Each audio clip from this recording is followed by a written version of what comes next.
Yet another something I didn't need.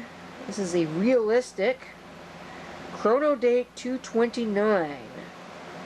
And yes, really the only reason I picked it up is because it has a vacuum fluorescent display, which you can see there. Let's go ahead and turn the light off so you can get a little bit of a better look at it. That's it on its dimmest setting. There's a dimmer switch over here on this side. That's it on the brightest setting. Camera doesn't seem to pick up much of a difference between the two, at least going by the viewfinder. Up there, as you can see, I've actually got another realistic clock radio. That's a Chronomatic 232, I believe, if I remember correctly. It actually has a 24-hour display in it, and doesn't have one of the features that this one has, which I'm sure you could probably tell by the Chronodate name that it actually does feature a calendar. But this one only has a 12-hour display in it. So I thought that was kind of neat, interesting to point out.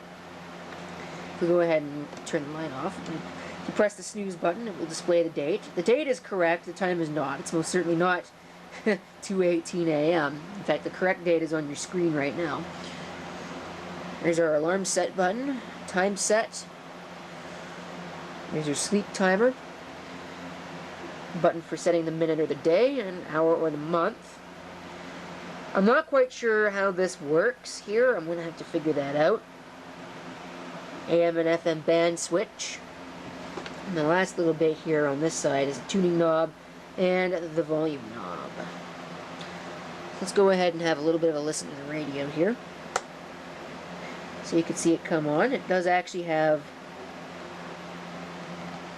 a dial light, which is pretty nice. And I swear this volume knob was scratchier before I started making this video, but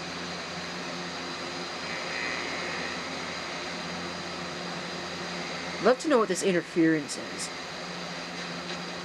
Ottawa's alternative rock, 88.5. Now with more Orleans.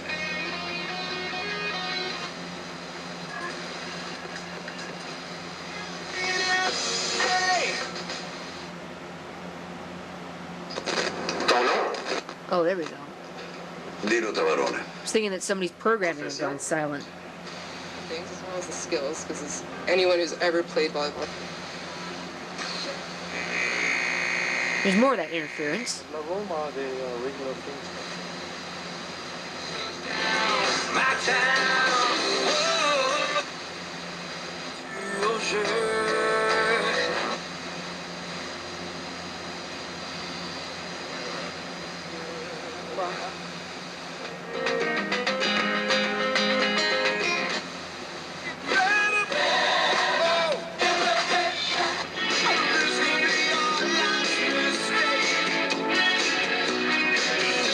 Yeah, I think the band's a little off. I'm pretty sure that's 99.7.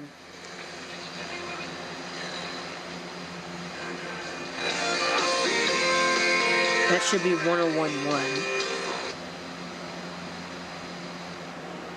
Of course, you never know for sure. And there's more of that interference.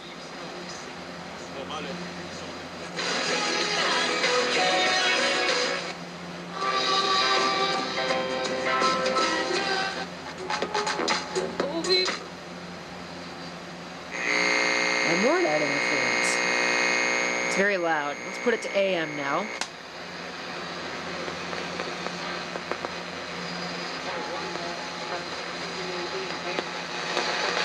It's picking up something.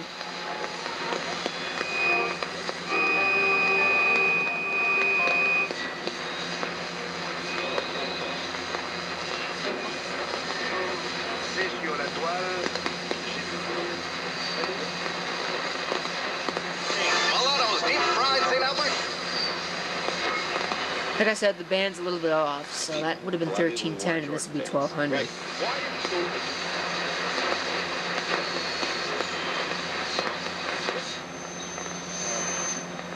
I wonder what that is.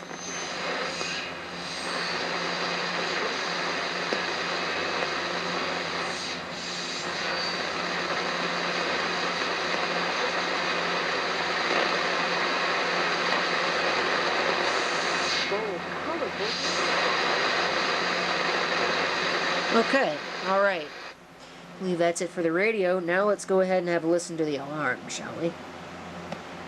Something neat I'd like to point out, when you have the alarm set, the bottom colon stays illuminated. There we go.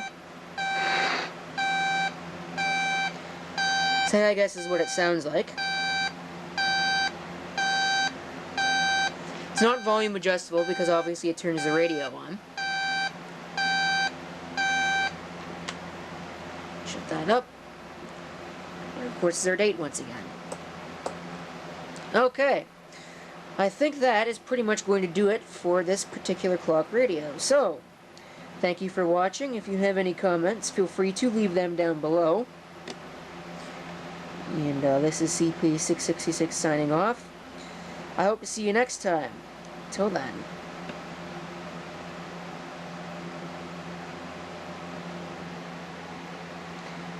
Yeah, I'm back. I just realized I forgot to show off the bottom. So there's the battery door there. I actually did get a battery with it. I don't know where I put it. No, it's sitting over there. You might be able to take a look at it. I don't know for sure. Maybe we'll go over there and have a look. But that's an Energizer industrial battery. Here's our data plate. Date code 1A4. Not exactly 100% sure what that means. And some warnings. Battery backup. Circuit requires 9-volt extra life battery. So I'm wondering if they want you to use a carbon zinc battery in this instead of just a regular alkaline. It's certainly possible, although a regular alkaline will also work.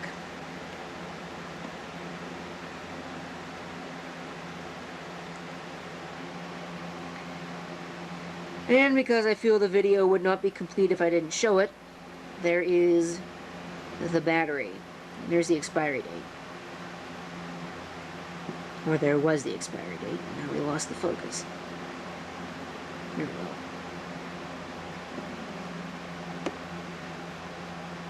Not the only Energizer industrial battery I have. I got another one with a clock radio that I returned recently. But I kept the battery because there's no sense in leaving a dead battery in something, even if I'm going to return it. Alright, I think that's pretty much it for the video. I'll be realistic. It's actually going to be going up in that stack on top of the 232, so I think it'll look good up there.